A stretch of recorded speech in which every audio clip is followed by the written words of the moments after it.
दोस्तों सलाम नमस्ते, मैं हूं टीपू टार्जन और आप देख रहे हैं पुपरी न्यूज। पुपरी न्यूज में आप सबों का एक बार फिर से स्वागत है। पुपरी अनुमंडल मुख्यालय के तुलसी चित्र मंदिर के प्रांगण में अनुमंडल क्षेत्र के पैक्स अध्यक्षों की एक बैठक बाजपट्टी पैक्स अध्यक्ष सुधीर कुमार की अध्यक्षता में आयोजित की गई। बैठक का मकसद था कि पैक्स अध्यक्षों की समस्याओं का हल ढूंढना। अपनी समस्या बताते हुए हरदिया पंचायत के पैक्स अध्यक्ष नवलेश पाठक ने बताया कि सरकार हम अध्यक्षों पर किसान से धान खरीदने का दबाव बना रही है, लेकिन जिले में मिलों की बहुत कमी है।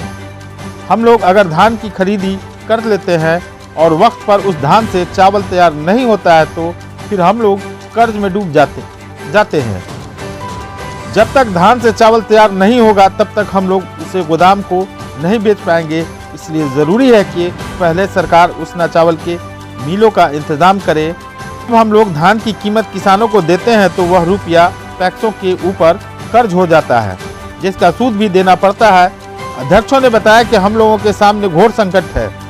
मौके पर कार्यक्रम के संयोजक सेंट्रल कोऑपरेटिव बैंक पुपरी शाखा के मैनेजर नीतीश कुमार, पैक्स अध्यक्ष गंती नफीस अहमद खान, कोयली पैक्स अध्यक्ष उमाशंकर राय, नानपुर पैक्स अध्यक्ष सुजीत कुमार सहित अन्य मौजूद थे। मौके पर मौजूद सेंट्रल कोऑपरेटिव बैंक के मैनेजर नीतीश कुमार ने बताया कि अभी बैंक ने पैक्सों के लिए वन टाइम सेटलमेंट का भी इंतजाम किया है। ऐसे में लोन पर लगने वाले सूद में काफ़ी छूट भी दिया जाएगा। आप देख रहे हैं पुपरी न्यूज़। पुपरी न्यूज़ को लाइक शेयर फॉलो करते रहें। पुपरी न्यूज़, आपकी आवाज़ हर पल आपके साथ। नारायण पाठक, पैक्स अध्यक्ष हरदिया, पुपरी प्रखंड, सीतामढ़ी जिला। क्या समस्या है आपकी? समस्याएं हम लोगों को धान खरीद के लिए हमारे बीसीओ या पदाधिकारीगण दबाव बनाए हुए हैं जो धान किसानों से लीजिए। किसानों का निबंधन हो चुका है, धान खरीद कर हमको कहाँ देना है। 1.5 महीना समय पार कर गया है। नवंबर और दिसंबर 2 महीना पार हो गया है और हम लोग डर से धान नहीं खरीद रहे हैं। जो धान को हमको कौन मिल में देना है, क्योंकि चावल देना है हम लोगों को उसना चावल, और उसना चावल का मिल उपलब्ध नहीं है। जो मिल उपलब्ध है उसमें हम लोगों के साथ में वो धोखाधड़ी होगा जो हम लोग किसी कारण की उनके पास में क्षमता नहीं है और क्षमता से बहुत ज़्यादा, क्षमता से बहुत अधिक उनको टैग किया जा रहा है जो संभव ही नहीं है पूरा करना। और बैंक की जो ब्याज होगी, बैंक और हम लोगों के बीच में जो अपनापन है वो समाप्त हो जाएगा और हम लोगों पर वो दबाव पड़ेगा जो इंटरेस्ट हम लोग कहाँ से दे पाएंगे और बैंक की क्या स्थिति होगी वो तो अब पता चलेगा माह जून के बाद, क्योंकि धान की कुटाई नहीं होगी।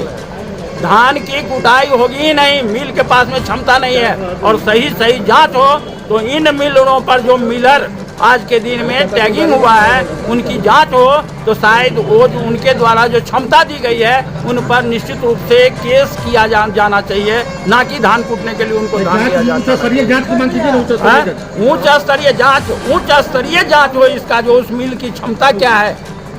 इसके बाद हम लोगों का धान वहाँ दिया जाए, नहीं तो कभी नहीं, संभव नहीं है जो कुटाई हो पाएगा और हम लोग एसएफसी को आपूर्ति कर पाएंगे है। तो सर जब मिल में धान से चावल बनेगा ही नहीं तो उसमें दिया क्या जाएगा।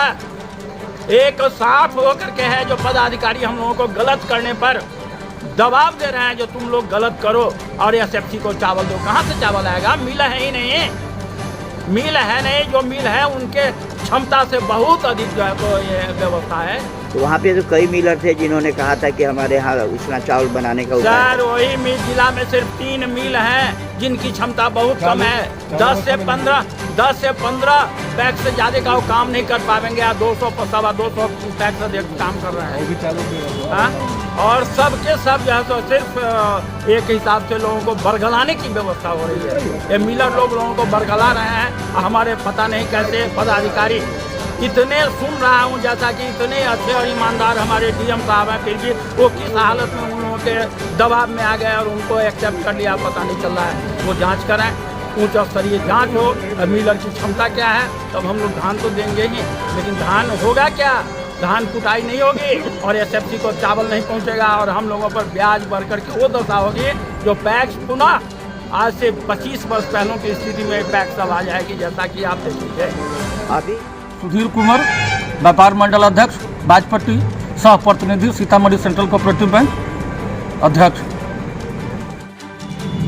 आज की जो बैठक यहाँ पे आयोजित की गई है, इसके पीछे मकसद क्या है? आज की बैठक का मुख्य मकसद अरवा और उसना है।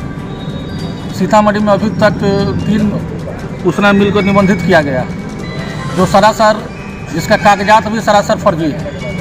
जो उसना मिल का डायर और बॉयलर पर निर्भर करता है क्षमता, जो उनको उसना मिल का क्षमता दिखाया गया है वो अरवा का है, और उसना केवल डायर और उस पर बॉयलर पर निर्भर करता है। तो कभी भी जितना पैक्स को तीनों मिल में तय किया गया है, कभी भी संभव नहीं है कि वो चावल का आपूर्ति कर दे। तो फर्जी तरीके से किया गया है, उसका हम लोग उस तरीके जांच करना चाहते हैं। साथ ही पैक्स हित को देखते हुए हम लोग चाहते हैं कि सीतामढ़ी और शिवहर जिला में 80% अरवा, 20% उसना हो। इसी के तहत हम लोग एक दूसरे से राय के लिए, संगठन को धारदार बनाने के लिए 2 तारीख को माननीय खाद्य आपूर्ति मंत्री सीतामढ़ी आ रही है। हम लोग ज्ञापन देने के लिए इसका बैठक कर। भवन बन गया हुआ है और वो भूत बंगले में तब्दील हो रहा है। सरकार की लाखों रुपए की राशि लग गई है उसमें, लेकिन उसका कोई यूजलेस पड़ा हुआ है, कोई इस्तेमाल नहीं हो रहा है। तो ऐसा क्यों? व्यापार मंडल तो बहुत जगह कार्यरत ही नहीं है। जी। अभी चुनाव हुआ है, अभी पुपरी में चुनाव हुआ है, अभी बुखरा में चुनाव हुआ है, नानपुर में हुआ है। नानपुर 5 साल से अवक्रमित था, अभी सुरसंड में हुआ है और बाजपट्टी में हुआ है। तो लगभग सब जगह का तो काम हो ही रहा है। सुरसंड में काम हो रहा है, पहले सुबह व्यापार मंडल अध्यक्ष हैं, वहाँ तो बहुत अच्छे तरह से काम हो रहा है, व्यवसाय हो रहा है। वहाँ व्यापार मंडल में चावल मिल भी है। वहाँ पुपरी में जो व्यापार मंडल का भवन तोड़ा गया, उसके बाद से वैसी पड़ा हुआ है, खंडहर बना हुआ है। उसके बारे में हमको कोई जानकारी नहीं है टूटने के बारे में। वो सहकारिता, जो जिला सहकारिता पदाधिकारी है, उसके अंदर में उठी जाता है गोदाम या जो भी है। हम लोग कुछ अगर संज्ञान में आएगा तो हम लोग कंप्लेन कर सकते हैं, हम लोग के अधीन नहीं है। विभागीय पदाधिकारी को भी होना चाहिए था ना, ताकि हम लोग के सवाल का सही जवाब मिल पाता। नहीं तो हम तो बोले थे, बीसीओ साहब को भी खबर गया था, डीसीओ साहब को भी बोले, वो लोग कहे कि व्यवस्था है, नहीं आ पाएंगे। देखा है कि पैक्स का भवन बना हुआ है। जी जी। भवन बनना शुरू हुआ, कुछ जगह ऐसा है जहाँ भवन तो बन गया, लेकिन वो भूत बंगला बना हुआ, उसका कोई इस्तेमाल नहीं हो रहा है। जी जी। बहुत सा ऐसा जगह हमने देखा है जो भवन बनना शुरू हुआ, 10 साल 15 साल हो गया, लेकिन अभी तक कंप्लीट भी नहीं हुआ है। तो आखिर इसके लिए जिम्मेदार कौन होंगे? इसके लिए तो जिला सहकारिता पदाधिकारी इसके लिए जिम्मेदार है, उनसे बात करना होगा। इसका सही आंसर वही दे सकते हैं, सर वही दे सकते हैं। सीतामढ़ी सेंट्रल कोऑपरेटिव बैंक के सभी शाखाओं में केसीसी तथा अन्य जितने भी प्रकार के लोन बैंक द्वारा कृषि ऋण या गैर कृषि ऋण है, सभी में 1 टाइम सेटलमेंट, एक मुश्त समझौता योजना लागू किया गया है, जिसमें 60%, 70% तथा 80% ब्याज में छूट दिया जा रहा है। वो जो तीनों 60, 70 और 80% है, वो जैसे 4 साल से अधिक है उसमें आपको 60% है, 6 साल से अधिक है उसमें 70% है, 7 साल से जो अधिक है उसमें 80% है, इस तरीक़ा से। और जो लोग डेथ कर गए, उनका केसीसी ऋण अगर बाकी है तो उनको ब्याज में 100% की छूट दी जा रही है। इस खबर के प्रायोजक हैं एसके इंटरप्राइजेज। अब घर बनाना हुआ और भी आसान, एक ही छत के नीचे मिल रहा है सारा सामान, sanitary ware, tiles, marble, paint, plumbing एवं हार्डवेयर संबंधित सारा सामान उचित मूल्य पे प्राप्त करें। नागेश्वर स्थान रोड, पुपरी बाजार। प्रोप्राइटर शौकत खान, सिराज खान, एक बार अवश्य पधारें।